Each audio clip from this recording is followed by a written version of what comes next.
Programme में आगे बढ़ते हैं और बात करते हैं खूबसूरती के हवाले से। और हम जब खूबसूरती की बात करते हैं सबसे पहले नज़र जाती है दांतों पे, स्माइल पर, जिसका हम ख्याल बहुत कम रखते हैं, इसको हम निगलेक्ट कर देते हैं। हमें लगता ही नहीं है कि सिवाय ब्रश करने के अलावा, वो भी कभी याद आया तो कर लिया, इसके अलावा और भी इनके साथ हम कैसे इनकी एहतियात कर सकते हैं, कैसे इनको बेहतर बना सकते हैं, इस हवाले से बात करेंगे। हमारे साथ मौजूद हैं डेंटिस्ट जनाब डॉक्टर इमरान ज़िया साहब। अस्सलाम वालेकुम सर, कैसे हैं आप? अल्लाह का शुक्र। Firstly thank you so much for coming sir. और सेकेंडली मैं आपसे पूछना चाहूँगी कि आपके पास तो ऑब्वियसली पेशेंट्स आते होंगे जो काफ़ी ज़्यादा अपने दांतों को निगलेक्ट करते हैं, अपने साथ साथ बच्चों को भी उस तरह से ही निगलेक्ट कर रहे होते हैं, क्योंकि जब आपने खुद टाइमली नहीं करना तो बच्चों को आप क्या कर सकते हैं ना। तो वो कितने उनके दांत खराब हो गए होते हैं उस टाइम में, जिस टाइम में बिल्कुल भी नहीं होने चाहिए, क्योंकि बच्चों की ग्रोइंग एज होती है, तो वो कितने उनके दांत जो है ख़राब हो गए होते हैं सिर्फ ब्रशिंग ना करने की वजह से। एक्चुअली अब जब से सोशल मीडिया है ना, जैसे मैं अब मॉर्निंग शो में बैठा हूँ, लोग देख रहे हैं, अब लोगों में अवेयरनेस आ गई है। पहले था कि जब दांत बिल्कुल जब टूट फूट के हिल रहा होता था तब लोग आते थे अब कुछ करें,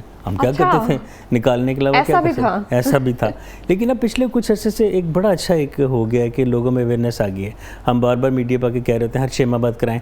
अब लोग साल में एक दफ़ा तो आते हैं, 6 माह बाद तो नहीं आते, बहुत थोड़े हैं, लेकिन साल में एक दफ़ा आते हैं, तो अब कंट्रोलेबल सूरत हो गई है। अब अवेयरनेस आ गई, बच्चे हमसे पहले या माँ बाप से पहले गूगल कर चुके होते हैं, फिर वो कह रहे होते हैं कि हमारा ये काम करा दें। ऑल्दो के डेंटल फोबिया या डेंटिस्ट के पास जाने का जो खौफ अपनी जगह है, वो ओवरलैप कर जाए तो वो लेट हो जाए, लेकिन अब लोग वैसे आना शुरू हो गए हैं और जल्दी आ जाते हैं। सही हो गया। अच्छा, जैसे अब मौसम चेंज हो रहा है, पहले भी हम कॉफ़ी लेते हैं लेकिन अब ज़्यादा हो जाएगा, सिट्रस फ्रूट जो है वो भी ज़्यादा हो जाएंगे, जिनके बाद हम कुल्ली नहीं करते हैं ना ब्रश करते हैं, तो वो दांतों पे किस तरह से स्टेन छोड़ते हैं। और हम सिर्फ कॉफ़ी के बाद तो चलो कर लेते हैं, लेकिन जितने भी सिट्रस हैं वो अब दांतों को मुतासिर करते हैं, एनामल को। बिल्कुल, हर चीज़ की जो ज़्यादती है, कसरत है, वो ख़राब होता है। सिट्रस ड्रिंक में जो उनका एसिडिक उसकी जो थीम है ना, जो बेस है, वो दांतों का एनामल उड़ाती है। अगर बार बार आप पीते हैं और बाद में कुल्ली नहीं करते हैं, तो इसका हल ये, अगर बहुत ज़्यादा पीने का दिल चाह रहा है तो स्ट्रॉ से पी लें, ताकि वो दांतों को टच ना करें, डायरेक्ट आपके स्टमक में जाए। ओके। और कॉफ़ी का भी इस्तेमाल बहुत अच्छा है। कॉफ़ी के बहुत से फ़ायदे भी हैं, बहुत से नुकसानात भी हैं। फ़ायदों में ये है कि ये आप सुन के हैरान होंगे, कॉफ़ी लवर्स आज मुझे काफ़ी अप्रिशिएट करेंगे कि ये एंटी बैक्टीरियल है मुंह के लिए। मुंह में जो बैक्टीरिया है उनको ये काफ़ी हद तक स्लो करता है। इसमें जो पॉलीफिनॉल्स होते हैं या इस तरह के जो केमिकल्स हैं, ये एंटी इन्फ्लेमेटरी, यानी कि सोजिश के ख़िलाफ़ भी होती है। मुँह में कोई अगर इन्फ्लेमेशन हो रही हो, कुछ सोजिश हो रही हो, तो कॉफ़ी उसको बेहतर करती है। एंटी फंगल इफेक्ट भी है, ठीक है। एंटी कैंसर का भी एक सुना मैंने, रिसर्च में कहीं पढ़ा था कि इसका है। और दूसरा बात है कि वेट रिडक्शन में भी कॉफ़ी काम आती है जी, वो तो। बट इसके नुकसानात क्या हैं कि ये अगर इसका मुसलसल इस्तेमाल एक्सेसिव करें तो पहली बात दांतों पर स्टेन आ सकता है, इसमें जो टैनिन्स होते हैं स्टेन दे सकते हैं, प्लस ये खुश्क कर देती है मुंह को, ड्राई माउथ। और ड्राई माउथ और बहुत सी ओरल बीमारियों का एक सेंटर है। फिर ये अगर एक्सेसिवली बार बार ली जाए तो एसिडिटी के भी मैदे में कॉन्स्टिपेशन भी होती है, एसिडिटी ज़्यादा हो गया। एसिडिटी जब होती है तो फिर गर्ड होता है, इनके जो रिफ्लक्स होता है पेशेंट्स को, वो भी। तो हर चीज़ एतदाल में रह कर यूज़ करें तो उसका कोई ख़ास नुकसान नहीं है। बिल्कुल इस तरह से है, इत्तेदाल के साथ साथ एहतियात जो है वो ऑब्वियसली कर ली जाए। जैसे हम खाना खाने के बाद हाथ धोते हैं, उसी तरह से दांतों को वॉश कर लिया जाए, कुल्ली वगैरह कर लेनी चाहिए, ताकि बच्चे कुछ ज़रात वाइप ऑफ हो जाए। बिल्कुल इस तरह से। तो सर, जैसे हम अगर बच्चों की बात करें स्पेशली, तो अब जो बच्चों की ग्रोइंग एज है उनमें जो हम ब्रश है सेम दे रहे होते हैं, या तो पेस्ट के साथ कोई आ रहा होता है, या फिर जो घर में सब बड़े इस्तेमाल कर रहे होते हैं सेम ब्रश बच्चे इस्तेमाल कर रहे होते हैं, क्या ये दुरुस्त है? बिल्कुल भी नहीं। हम जो बार बार कहते हैं कि 6 माह बाद खुद को और बच्चों को बताएं, उसका मकसद ये होता है कि हम देख रहे होते हैं कि बच्चों और बड़ों की डाइटरी हैबिट्स क्या हैं, बच्चे क्या ज़्यादा खा रहे हैं, उनके लिए किस किस्म का ब्रश चाहिए, सॉफ्ट चाहिए, मीडियम चाहिए। हार्ड तो हम नहीं करते हैं, लेकिन हम बता सकते हैं, डेंटिस्ट बता सकता है कि इस वक्त बच्चे को किस किस्म के ब्रश की ज़रूरत है, किस किस्म की टेक्निक की ज़रूरत है, और किस किस वक्त ब्रश करना है। हर मीठी चीज़ खाने के बाद, हर ये जो फ्राइज़ वगैरह खाने के बाद, या रात सोने से पहले, सुबह नाश्ते के बाद, ये 6 माह के बाद आने का मकसद ये होता है कि हम फ्रीक्वेंटली बता सकें कि एट द टाइम अब क्या ज़रूरत है। सही है। लेकिन सर, जो ब्रशेस जो हैं वो रूटीन के साथ कर रहे हैं, खाने से मतलब रात को भी, सोने से पहले भी, सुबह नाश्ते के बाद भी अगर कर रहे हैं, उसके बाद भी दांतों में कहीं ना कहीं ख़राबी है, तो उसकी वजह क्या होती है? विटामिन डी की कमी होती है और कोई प्रॉब्लम्स होती है? इसमें मुख्तलिफ चीज़ें आ जाती हैं। बाज़ औक़ात ये होता है कि 2 दांतों के बीच में खाना फंसा रह जाता है, जो कि डेंटल फ्लॉस से ही जा सकता है। तो दांत ब्रश करना ही काफ़ी नहीं होता, फ्लॉस करना भी बेहतर है। फ्लॉस 2 तरह की होती है, एक तो स्ट्रिंग फ्लॉस है, सब जानते हैं। अब एक जो मॉडर्न एक चीज़ आती है कि वाटर फ्लॉस, जो कि मज़ीद बेहतर है।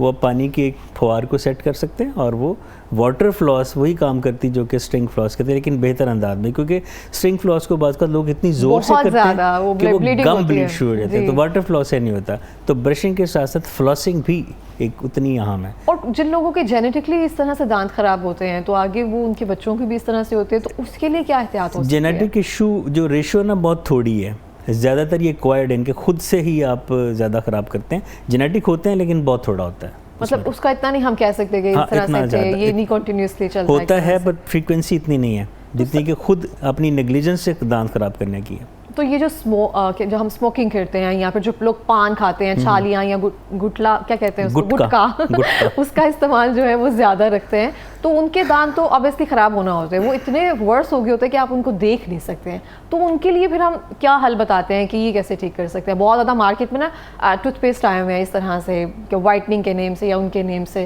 वो एकदम से चिट्टा कर देते हैं बिल्कुल, तो क्या वो इस्तेमाल करने चाहिए? मैं ये एडवाइस करूँगा कि जो कमर्शियल प्रोडक्ट्स हैं, हमें चूँकि उसका पता नहीं उसके इंग्रेडिएंट्स क्या हैं, उसकी कॉम्पोजिशन क्या है, तो बगैर डॉक्टर के मशवरे के टूथपेस्ट नहीं यूज़ करनी चाहिए। बाकी रही पान, छालिया, गुटखा, तो ये आप दांतों से गैर फितरी अमल ले रहे हैं। अल्लाह ताला ने दांत हमें खाना खाने के लिए दिए हैं, पत्थर चबाने के लिए नहीं। अब ये पान और गुटखा ये बिल्कुल पत्थर है। अब हमें पान और गुटखा वाले पेशेंट को डील करने में इतना मसला आता है क्योंकि वो ज़ोर ज़ोर से चबाते हैं, जब तो उनकी बाइट डीप हो जाती है, दांत घिस जाते हैं, उनके दांतों के बीच में गैप कम रह जाता है। फिलिंग करना हमारे लिए मुश्किल होता है। हम फिलिंग करते हैं तो ऊंची फील होती है, फिर हम फिलिंग को बराबर करने के ग्राइंड करते हैं। क्राउन लगाना है, उसके ऊपर कोई ब्रश लगाना है, कोई नया दांत लगाना है, तो उनकी चूँकि वो बाइट डीप हो चुकी होती है चबा चबा के, तो बड़ा मसला होता है। पान गुटखा खाने वाले हजरात ये सुन लें, और ख़वातीन हजरात के ओरल कैंसर की सबसे बड़ी वजह पान और गुटखा है, क्योंकि गुटखा और जो छालिया जिस तरीके से वो प्रोसेस होते हैं, उनके जो प्रोसेसिंग में जो केमिकल्स यूज़ होते हैं वो कैंसर लीडिंग टूवर्ड्स कैंसर वो लेके जा सकते हैं। तो सर जो हम सेब या किसी फ्रूट को बाइट करके खा रहे होते हैं उसका क्या हमारे दांतों पे कोई नुकसान होता है? नो, सेब बाइट करना तो बहुत अच्छी बात है, उससे कि आपके जॉ मसल्स और दांतों की एक्सरसाइज रहती है और डेवलपमेंटल स्टिमुलस मिलता रहता है, दांतों की सफाई भी होती है और दांतों की एक्सरसाइज भी हो जाती है। तो मतलब इसको हमने खाना चाहिए, सेब खाना चाहिए। अक्सर इस तरह से होता है, जो हमारे दांत होते हैं स्पेशली नीचे वाले थोड़े से वीकन हमें फील होते हैं, जब हम बाइट करते हैं तो खून आ रहा होता है उसमें से, तो हमें पता नहीं होता कि जब हम किसी चीज़ को बाइट करते हैं तो उसके साथ ब्लीड आ रहा होता है, वैसे हमें पता नहीं होता। ऐसे क्यों होता है? पहली बात है कि दांतों से खून नहीं आता, खून मसूड़ों से आता है। और निचले मसूड़ों से इसलिए आता है कि स्लाइवा जो हमारा इकट्ठा होता है, थूक वो ग्रेविटी की वजह से नीचे जबड़े में इकट्ठा होता है। आप जब प्रॉपर वक्त पे सफाई नहीं करते तो थूक के बैक्टीरिया, स्लाइवा के बैक्टीरिया जो बची खुची फूड के ज़रात हैं उसके साथ मिलकर डीकम्पोजिशन करते हैं, लैक्टिक और ब्यूटेरिक एसिड बनाते हैं, वो वजह बनता है मसूड़ों की स्वेलिंग की, और मसूड़ों की स्वेलिंग वजह बनती है उस ब्लीडिंग की, जो कि आप एप्पल बाइट करने से आपको फील होता है। सो रात सोने से पहले, सुबह नाश्ते के बाद ब्रश, और हर 6 माह के बाद डेंटिस्ट का विजिट आपको इन तमाम चीज़ों से महफूज रख सकता है। बिल्कुल इस तरह से है। लेकिन सर अगर हम जैसे हम टूथपेस्ट की बात कर रहे थे, सेंसोडाइन है, पैराडोंटेक्स है, इस तरह से जो मेडिकेटेड जितने भी पेस्ट हैं, हम उसको लॉन्ग टर्म इस्तेमाल कर रहे होते हैं, और मुझे बहुत टाइम बाद जाकर पता चला कि इसको सिर्फ हम 10 डेज़ या 15 डेज़ तक इस्तेमाल कर सकते हैं, उसके बाद हमें इसको छोड़ना होता है। लेकिन मैं तो 2 से 3 माह तक इस्तेमाल करती रही हूँ इसको। नहीं, ये ऐसा नहीं है, ऐसा नहीं करना चाहिए कि आप एक चीज़ पे मुस्तकिल रहें, क्योंकि हर टूथपेस्ट की अपनी एक उसकी परफॉर्मेंस है, वो किसी की वजह से दी जाती है। जब वो जो दूर हो जाए तो फिर आप मशवरा करके डेंटिस्ट अपनी टूथपेस्ट चेंज कर सकते हैं। लाइक वाइटनिंग दांत करने उसके लिए अलहदा टूथपेस्ट है, ब्लीडिंग गम्स के लिए अलहदा है, सेंसिटिविटी के लिए अलहदा है, और आपने रूटीन यूज़ के लिए करना उसकी अलहदा, बच्चों की अलहदा, बड़ों की अलहदा।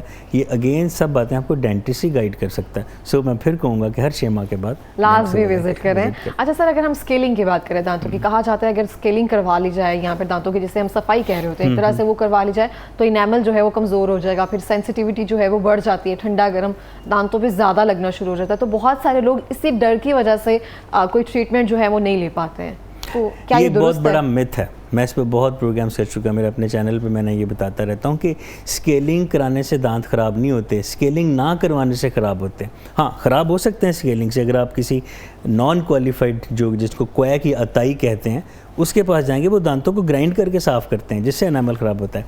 हम जो क्वालिफाइड डॉक्टर्स होते हैं, हम जो मुख्तलिफ इदारों से हम सर्टिफाइड होते हैं, हम वाइब्रेटिंग टिप होती है अल्ट्रासोनिक, उससे हम उसको दांतों की सफाई करते हैं जिससे एनामल को कोई नुकसान नहीं पहुंचता। हाँ, अलबत्ता ये कि जो इतना सारा मैल जमा होता है जिसने दांत के सेंसिटिव पोर्शन को छुपाया होता है, अगर वो उतारेंगे तो थोड़े दिन तो आपको हल्का सा सेंसिटिविटी आएगी, लेकिन वो आर्जी तौर पे होती है, कुछ दिनों के बाद नॉर्मल हो जाता है। तो ये मिथ बिल्कुल गलत है कि स्केलिंग करवाने से, सफाई करवाने से दांत कमज़ोर होते हैं। दांत की उम्र बढ़ जाती है, दांत और मजबूत होते हैं। सर मुझे मेडिकल टर्म में तो नाम नहीं पता, लेकिन एक कहा जाता है कि दांतों के साथ एक प्रॉब्लम होती है जैसे मास्क, एक आम जुबान में इसको कहा जाता है, वो इतना लाइट से इतना स्ट्रॉन्ग हो जाता है, वो पूरी एक बोन बन जाती है, ऐसा लगता है कि पूरी एक हड्डी बन गई हुई है।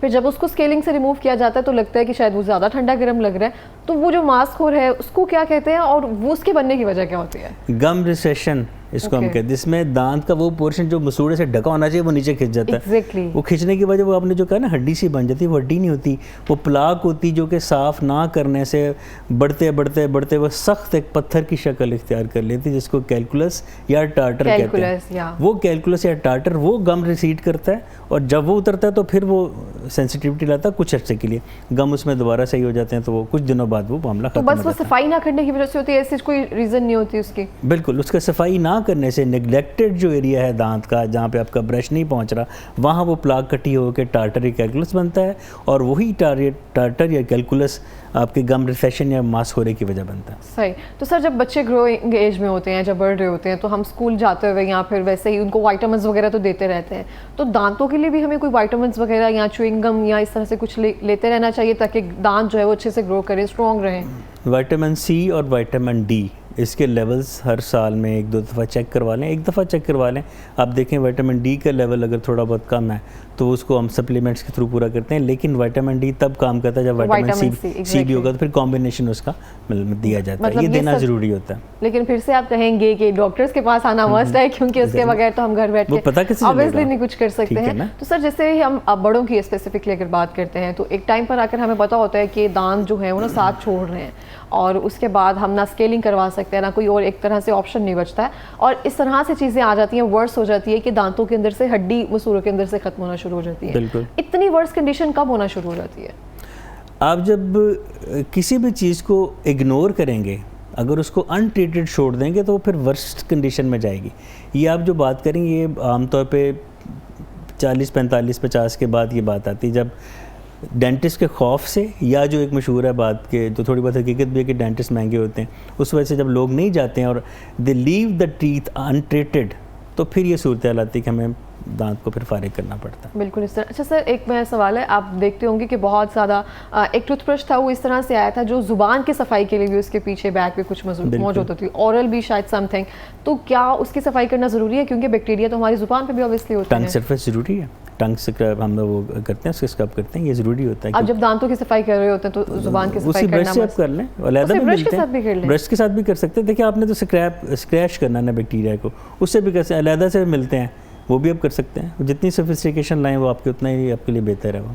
सही। तो दांतों को जैसे आप कह रहे हैं कि अनट्रीटेड बहुत सारे लोग ना इसको छोड़ देते हैं या बहुत टाइम तक चेक नहीं करवाते क्योंकि डेंटिस्ट एक तरह से महंगे होते हैं, फिर हम रुक करते हैं अताई डॉक्टर्स का जो सस्ते में काम कर देते हैं। फिर जैसे आपने कहा वो स्केलिंग इस तरह से होती है कि इनामल जो है वो रिमूव हो जाता है और वो सस्ते में भी हो जाता है, और फिर एक मिथ जो है ना वो स्ट्रॉन्ग इस तरह से हो जाती है कि जो आपकी जो स्केलिंग करवाने से ना सेंसिटिविटी बढ़ती जाएगी। यहाँ मैं एक बात बताता हूँ, सॉरी टू कट यू, अताइयों के पास जाने का नुकसान पता क्या है कि आप सफाई तो करवा लेंगे और पता नहीं कितनी बीमारियाँ लेके आएंगे, क्योंकि उनको नहीं पता स्टरलाइजेशन क्या है।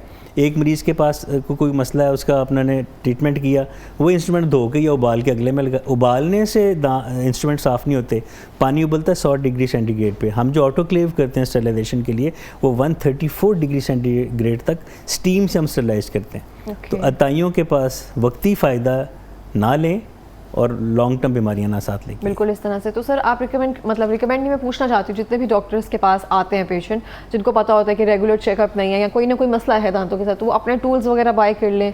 नहीं, आप नेट से सर्च करें कि आपके एरिया में अच्छे 3 डेंटिस्ट कौन से हैं, उनको देखें, रिव्यूज़ देखें, उनके पास चलें, अल्लाह का नाम लेके। कोई भी डेंटिस्ट ऑटोक्लेव के बगैर अपना क्लिनिक नहीं कर सकता, हमारे गवर्नमेंट ने हमारे कुछ कमीशन बना दिए, जैसे पंजाब हेल्थ केयर कमीशन है, वो मरीजों की भी केयर करता है, वो डॉक्टरों पे भी नज़र रखते हैं कि ये इंस्ट्रूमेंट सही साफ़ हो रहे हैं, डिस्पोजल सही हो रही है कि नहीं हो रही, उनके बड़े क्राइटेरिया हैं।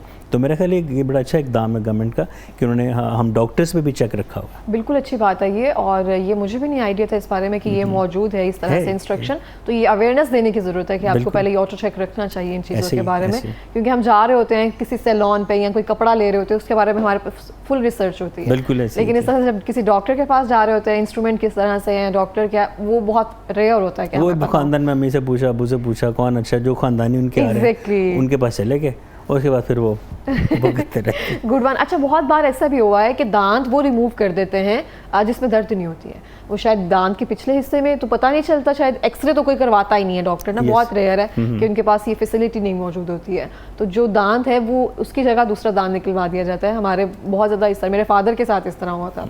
ये पहले होता था, अब ऐसा करना ज़रा मतलब सीन कम नज़र आते हैं। होता है कि जब एक दांत में दर्द होती है तो दर्द रेफ़र करके फैलती है, मरीज़ को कुछ समझ नहीं आ रही होती कि कहाँ पे। अब अगर डॉक्टर थोड़ा सा अक्लमंदी से काम ना ले तो वो वही दांत निकालता है जैसे मरीज़ उंगली रखता है। अब एक दांत में पेन आगे तक आ रही है, अब सारे तो नहीं निकाले जा सकते ना, तो डॉक्टर फिर वो जल्दी से निकाल देते थे। अब ऐसा नहीं है, अब हम अपने टेस्ट होते हैं, हम देखते हैं दांतों को ठोक बजा के किस में पेन हो रही है, एक्सरेज करते हैं, क्लिनिकल हिस्ट्री लेते हैं, सिम्टम्स देखते हैं, फिर हम देखते हैं दांत हमें कौन सा वो नज़र आ रहा है जिसमें कैविटी है या दर्द है, उसको हम ट्रीट करते हैं। और निकालना तो बहुत दूर की बात है, अब तो बचाने की ये बातें करें।